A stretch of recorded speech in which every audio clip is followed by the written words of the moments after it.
sleep is so important that affects so many people. How do you sleep? Where do you sleep?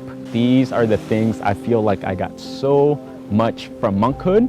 And through this understanding, I wanted to take the time to share this so maybe it can help someone out there who is struggling with this.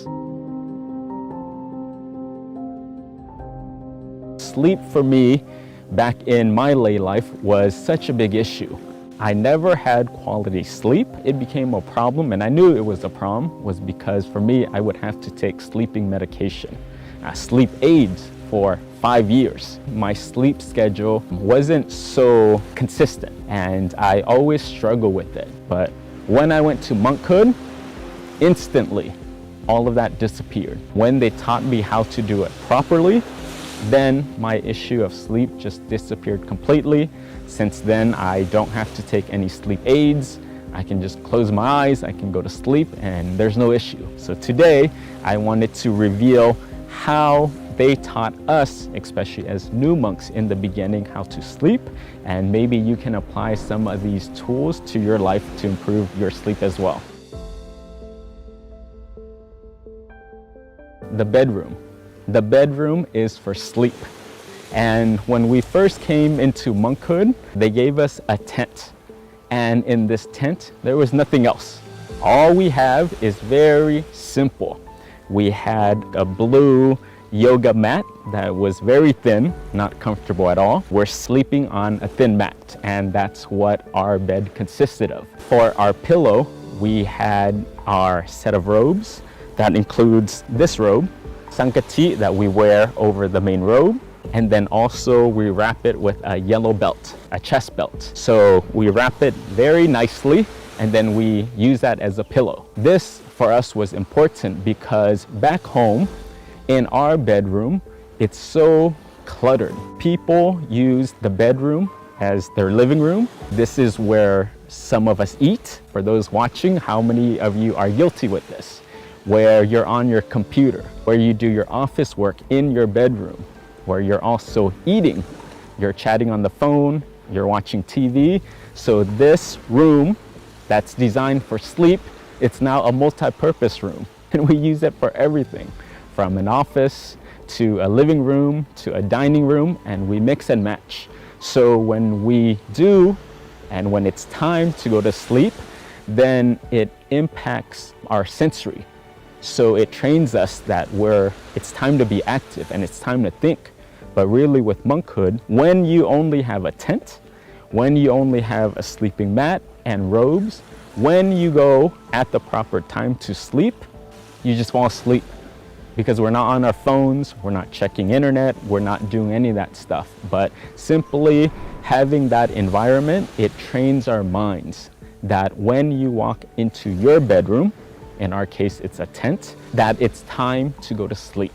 Nothing else, and it trains your mind to already be there, to be still, and it develops that habit. So when you lay down, automatically you can fall asleep very easily. Use your room, use your bedroom for its intended purpose, and when you do that with just your room, just your bed, and it's sleep time, you'll be able to knock that habit out easily, and it will definitely improve. One of the habits that we fight with often is laziness. The bed of a monk is not comfortable. One of our precepts is that we don't sleep on a high, luxurious bed. When it's that comfortable, you don't want to leave. But in monkhood, it was the opposite, where when you have the thin yoga mat that is not so comfortable, when you don't have the fluffy pillow and blanket, when it's time to wake up, you just get up. You're not in there laying around just wasting the rest of the day, but really when you sleep on something that is so basic, it helps you to fight that urge of being lazy. So for us, again, like I said, having a thin, low bed on the ground, it's easier when you wake up to get your stuff, go out, and you're ready to start your day. I know there are people with back problems. Again, consult your doctor. I'm not saying this is for everyone, But if you are able to try to sleep on something that is not so luxurious, something that is low to the ground, and it's one of the trainings that we use for ourselves, how to not be lazy, how to not procrastinate, and then get up, get out, and keep going.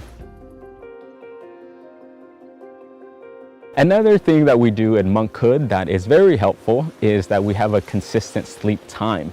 As a new monk, we have lights out at 10 p.m.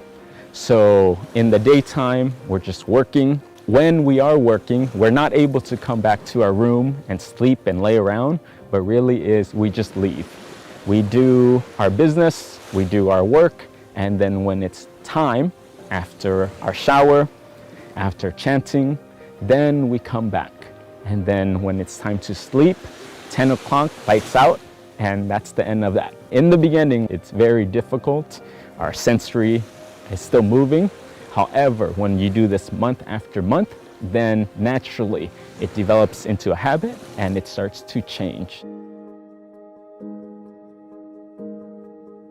And this, it's the most important, and I never understood this. When I first came to monkhood, one of the factors of why I was struggling with sleep was because I don't know how I came across this, but before sleeping, I would take that moment to reflect. Reflect, but I did it incorrectly, was that I reflected on my problems. I thought of the issues that I had throughout the day.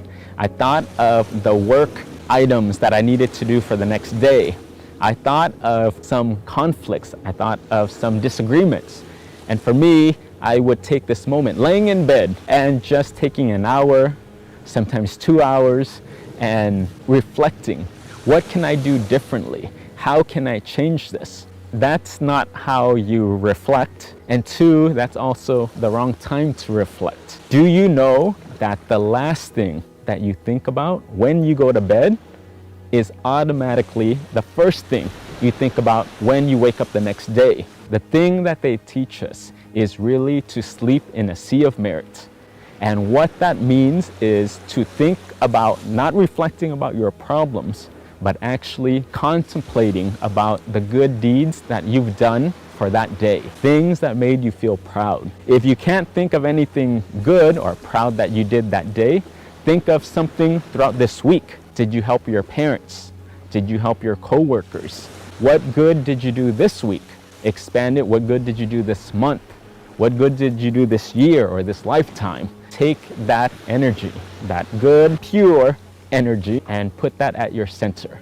And this energy should be bright, it should be clear, and just imagine when you're sleeping, put it at your center, allow it to cover you like a blanket. The last thing I do in the evening is I think of all the good deeds. I sleep with that covering me, just with this field, this sea of brightness, this goodness. And then I wake up and I'm fully energized. And for some of you out there who say, well, I'm not sure of some good deeds that I've done, well, that might be a sign that you need to do more good deeds. Do more things that make you feel proud, that helps yourself, help others, and benefit the world. So do more good deeds, cover yourself up, sleep in that sea of merit, and I can guarantee you that it will transform your mood, it will transform the way you see the world, and even better, you'll get a good night's sleep and feel fully rested.